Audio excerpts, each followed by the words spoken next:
হল তাৰ পিছতে লৰাটোৰ অৱস্থা এনেকুৱা হল ঐ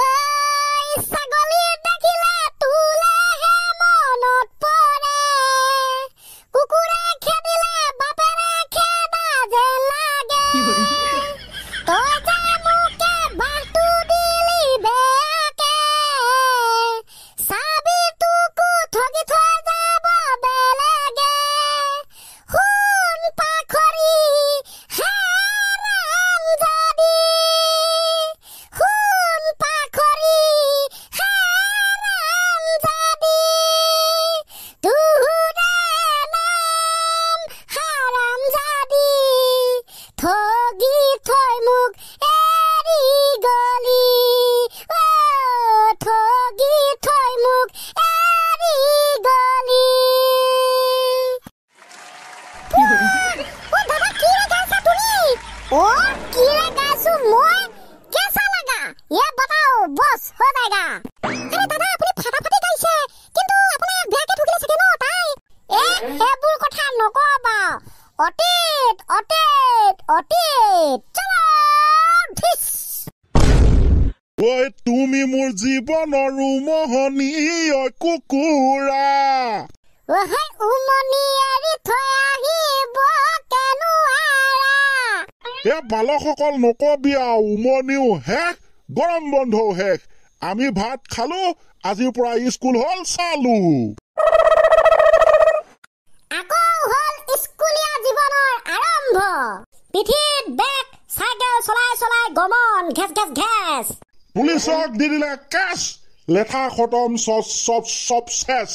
আৰম্ভ হওক আজি ক্লাছটো কিবা প্ৰশ্ন উত্তৰ কুৱেশ্যন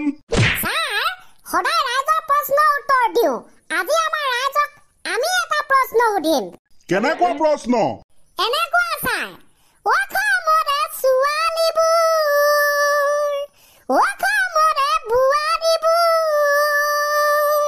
কোনে বেছি চেনি খায় আমি কৰিছো প্ৰশ্ন ৰাইজে দিয়ক উত্তৰ ৰাইজে দিয়ক উত্তৰ তাৰ মানে অসমৰ ছোৱালীবোৰ নে বোৱাৰীবোৰ কোন বেছি শ্ৰেণী তহঁতক এই প্ৰশ্ন সোধাৰ বাবে সদৌ অসম ছোৱালী সন্থা আৰু সদৌ অসম বোৱাৰী সন্থাই লগ পালে এনেকা দিব মই কলো তহঁতক মৰিয়াই মৰিয়াই মাৰিব ছাৰ ইমানকে মাৰিব না সৰি ঐ বাদ দে এইটো বিষয় বেলেগ কুলিয়া চনি তেনে যদি বিষয়বিলাক বহল নকৰাই ভাল হ'ব পাই ছাৰ তেনে যদি ৰাইজৰ বেলেগ এটা প্ৰশ্নলৈ যাম দেই ঠিক আছে যি হলে নহলে উত্তৰটো দি দিব ৰাইজৰ এটা দাবী এটা গান গাব লাগে বোলে হেভি গান এনেকুৱা গান তেনেকুৱা গান ৰেডি তই হলি অসমৰ ধুনীয়া ছোৱালী বনা তই ইনষ্টাগ্ৰামত ৰীল মোবাইল চাৰ্জ দি বহাই দিছ ঘৰত তই কাৰেণ্টৰ বিল এইহে অসমত ফেচবুক ইনষ্টাগ্ৰাম আৰু লাগে কি 1 লাখ ফলোৱাৰ্ছ হৈ যোৱাৰ পাছত তই হৈ গলি ডাবল ফিটা হি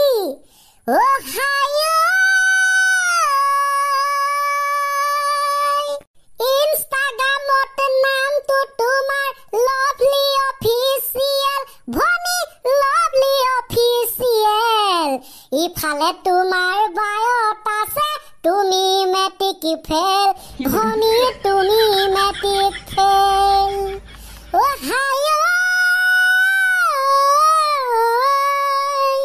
কোৱালিটি আছে ৰিলছ বনাবলে আইফোন তাইক লাগে আইফোন তাইক লাগে নিদিও বুলি কলে মাকে চিঞৰি কান্দে চিঞৰি কান্দে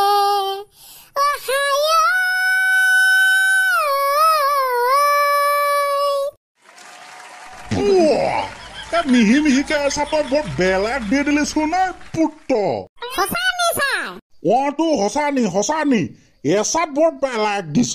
ঠিক আছে আমি গান শুনিলো এতিয়া আমি পৰৱৰ্তী পৰ্যায়লৈ যাওঁ লাহেকে স্কুল খুলিলে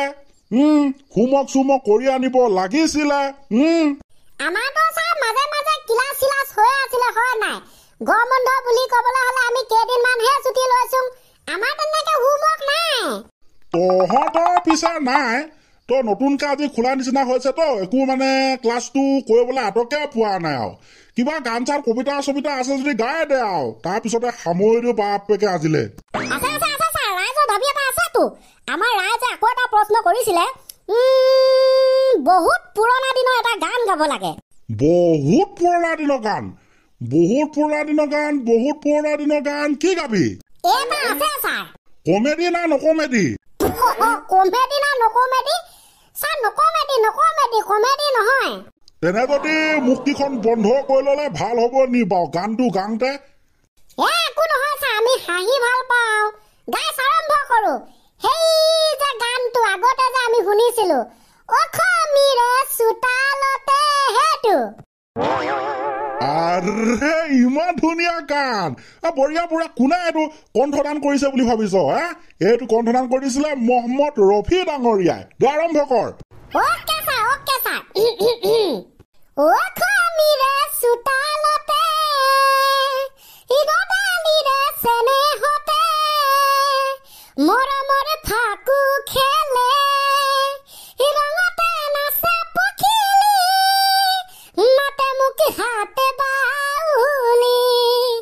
মাতে মুকি হাতে বাউলি অসমীৰে চোতালতে ইগদালিৰে চেনেহতে মৰমৰ ফাকু খেলে ৰঙতে নাচে পখিলি মাতে মুকি হাতে বাউলি